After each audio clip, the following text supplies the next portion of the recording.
Welcome. Today, we're diving into the fascinating world of participles in English grammar. Participles are versatile verb forms that can act as adjectives or help form verb tenses. But did you know they can also function as object complements and even as nouns, called gerunds?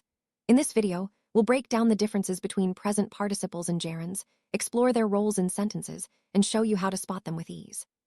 By the end, you'll feel confident using participles in your own writing and speech. Let's get started by understanding what participles are and why they matter in English grammar. Participles are special forms of verbs that can act as adjectives or help form verb tenses. There are two main types: present participles, which end in ing, and past participles, which often end in ed, n, or other irregular forms. For example, in the sentence, "The running water is cold." Running describes the water, making it a present participle. Participles can also combine with auxiliary verbs to form continuous or perfect tenses. Understanding participles is key to mastering English sentence structure and expressing actions or states in different ways. Let's talk about object complements. In English, certain verbs called factitive verbs can take an object complement, which renames or describes the direct object. Participles, especially present participles, often serve this role. For example, in "We came across him lying in the yard." Lying in the yard describes what him was doing. Here, the participle phrase acts as an object complement, giving us more information about the direct object.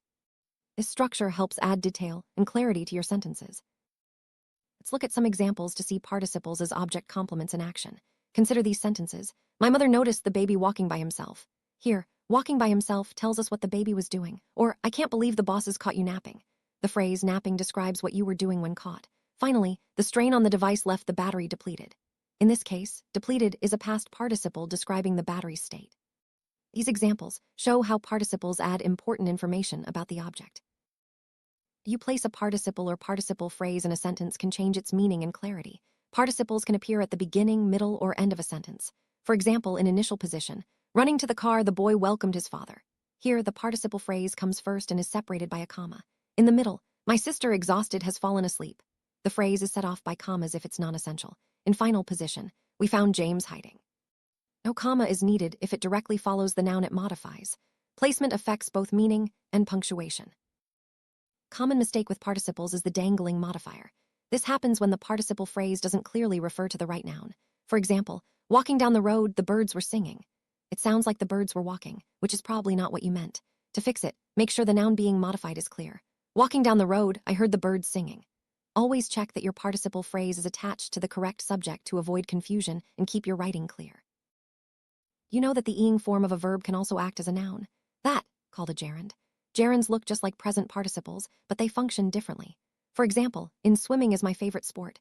Swimming is the subject of the sentence, making it a gerund. Gerunds can be subjects, objects, or complements. Understanding the difference between gerunds and present participles is key to mastering English grammar and avoiding common mistakes. Let's practice telling gerunds and present participles apart. Gerunds act as nouns, while present participles act as adjectives or form continuous tenses. For example, "He enjoys sailing." Here, sailing is a gerund, the object of enjoys. In "They are preparing for the exam," preparing is a present participle, part of the verb phrase. Remember, if the ing word is the subject, object, or complement, it's a gerund. If it describes a noun or forms a tense, it's a participle. Now let's test what you've learned. Decide if the ing form in these sentences is a gerund or a present participle. "He enjoys sailing." That's a gerund. "They are preparing for the exam." That's a present participle. "I miss living in the city." Gerund again. Practicing with real examples helps you master the difference. Keep an eye on the role each ing word plays in the sentence, and you'll soon spot gerunds and participles with ease. Wrap up. Participles and gerunds are powerful tools in English. Participles can act as adjectives or object complements, while gerunds function as nouns. Remember to check the role of the ing form in each sentence to decide which it is. Watch out for dangling modifiers and use commas correctly based on placement.